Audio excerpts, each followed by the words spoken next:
We are doing squats and overhead presses. It's a combination of squats and overhead press. So try to keep your core in. Increase the distance between your feet. It should be equal to your hip girth or little wider with toe pointing out 5 to 10 degree. Engage your core. Lift your weight up over the shoulder, keeping the elbow relaxed.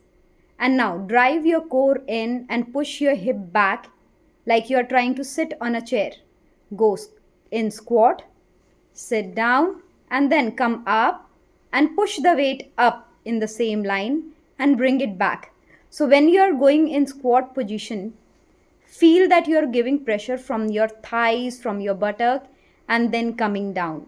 And when you are taking your hands up, I would like you to feel the pressure from the shoulder blade and try to stand straight.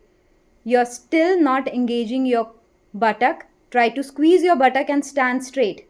You need to drive your torso back, and then go in squat. Try to take your core in. The depth of squat should be maintained with yourself.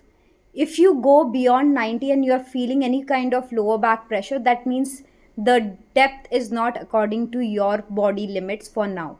So go till that range where you don't feel any pressure in the knee or lower back and then come up. We can do it at least 10 to 15 times, and again 3 set. You can start with 2 set and then 3 set later on.